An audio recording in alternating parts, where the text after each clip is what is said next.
Hello and welcome to 3rd and 21. This is a show we do two things. Talk about college football. Try to have a little fun. Talk about college football.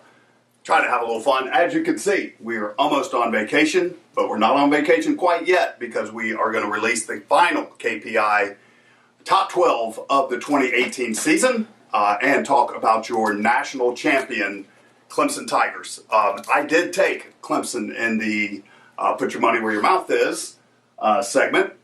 And as the game got closer, I started talking myself into ways that Clemson could actually win the game. But I had no idea that it was going to go down the way it went down. Neither did you. But really, it was a domination from start to finish. Almost, when you look at it, it was almost a mirror of what they did to Notre Dame. Trevor Lawrence's numbers were very close to being the same. The defense was absolutely dominant. They out-Alabama'd Alabama, and just a win for the ages. A lot of young talent on the team. Things are looking up for Clemson.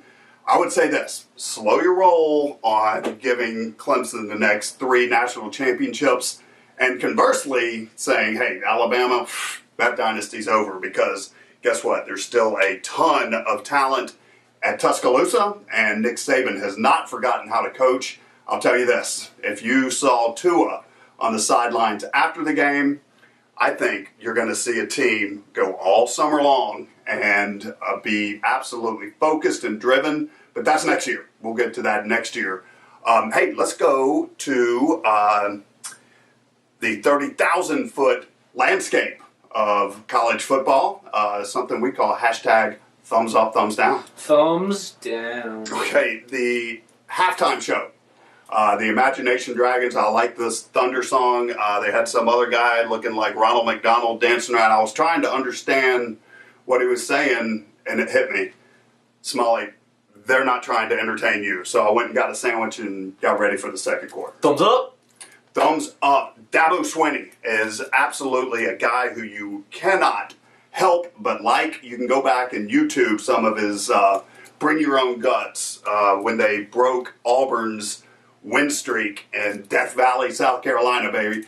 He is just one of these guys who absolutely, you just want to pull forward. Thumbs up, Dabo Swinney. I love him. Thumbs down. The Duke Blue Devils. And you're saying, what are you talking about? You love Coach Cutcliffe. You've got a lot of respect for what they're doing in Durham. Absolutely right. The reason they get a thumbs down is they open next season against Alabama. And I think that Alabama is going to be very angry and take it out on the Duke Blue Devils.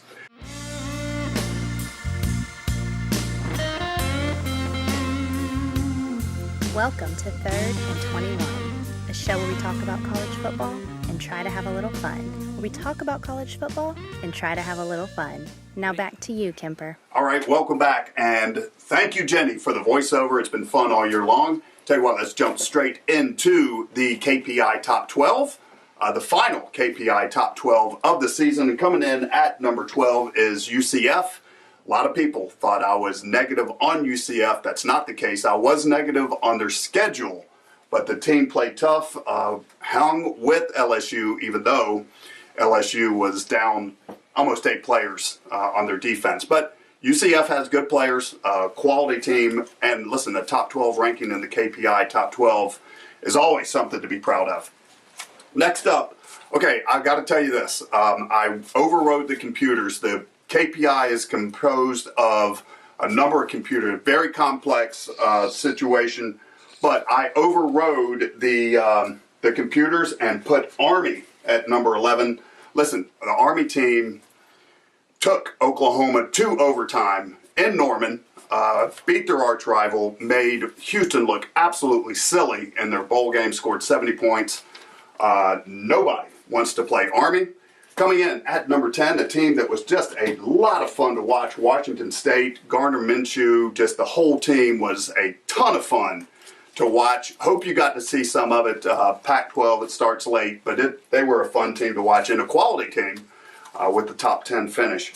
Next up, Texas Longhorns really played well.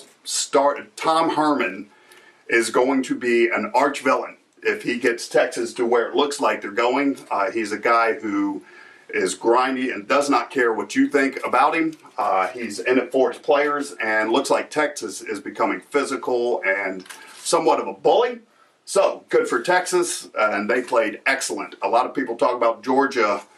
Texas played excellent in the Sugar Bowl. Next up, the more time we get away from the Dan Mullen hire, the better that hire looks. Dan Mullen really has the Gators playing well. You knew it was going to happen. When he gets his quarterback in there, watch out, because Dan Mullen is an excellent coach, and he will get a quarterback that can run a system. And finally, coming in at number 7, a team I really kind of wanted to be a little bit higher in the KPI, but LSU really was a team that played better than their high-level talent, really for their coach. If you think about Ed Ogeron at the beginning of the season, every hot seat out there he was on, but LSU played hard, and I think they played for him. So good job, LSU. And tell you what, let's take a quick break. When we come back, we will go to the KPI 6 through 1. Don't go anywhere.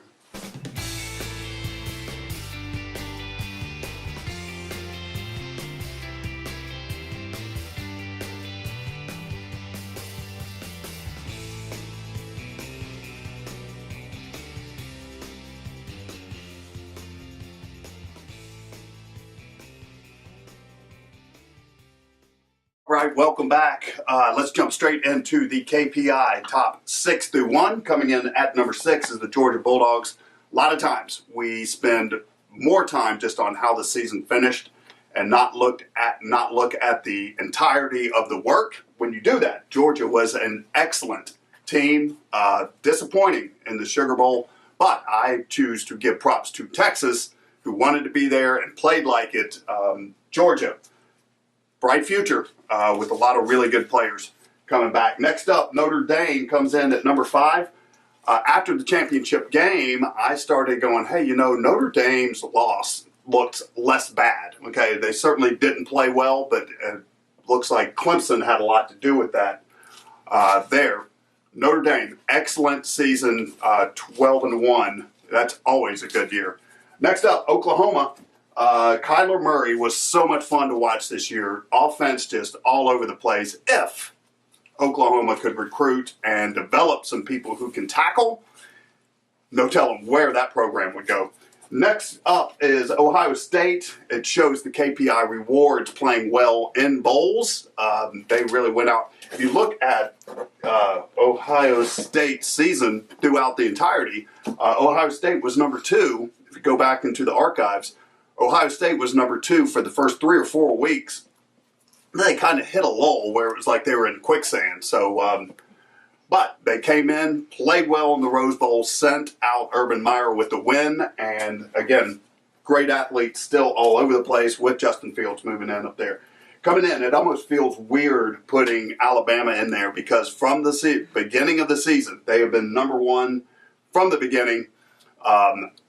All the people who talk about how the dynasty over, I would say slow your roll. Alabama still has some excellent, excellent players.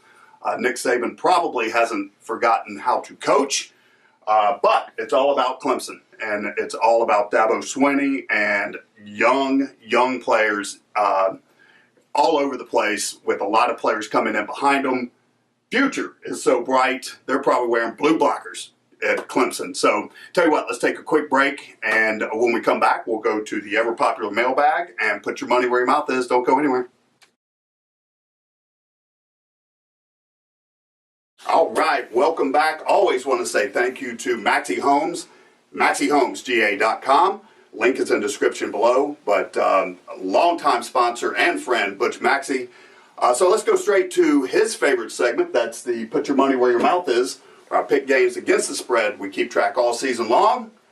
How do we do in the championship game? 1-0, baby. 1-0, 100%. Yes, sir. On the year, we have 34 wins, 33 losses, and 2 ties for 51%. 51% is a solid year that we're pleased with. Next year, we're going to try to bump it up, but we'll take 51% with the championship game winner. And with that, let's go straight to the ever-popular mailbag. That's where you can write in, ask me any question. I'll do my level best to give you a clear and concise answer. Brought to you by our friends at On the Road Again Cars, ontheroadagain.com. Brandon, another longtime friend and sponsor.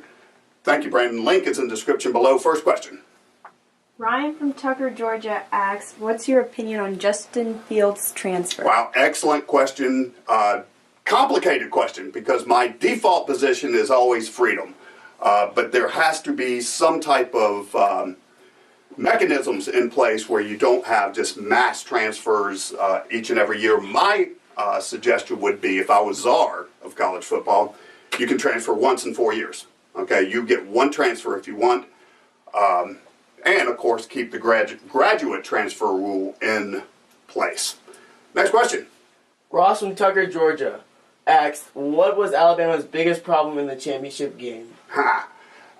They ran into a team named Clemson that was just super hot, and just couldn't run with them. It was, it really wasn't about what Alabama didn't do. It's what Clemson did do. So, excellent question. Next question. Mrs. Wilson from Tucker, Georgia asks, what do you think Jeff Collins is going to bring to Georgia Tech?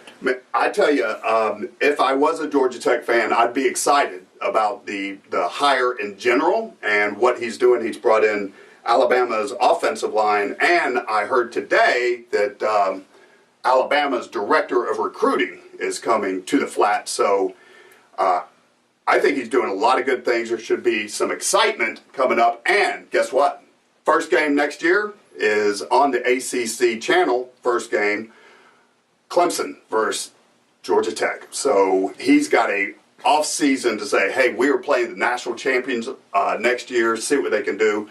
Can't wait for that. Hey, with that, the clock on the wall says it is time to go. Thank you for watching. Listen, like and subscribe. We are going to take a couple weeks off, but we will be back with a couple of videos throughout the winter and spring. So we appreciate you watching. Thank you.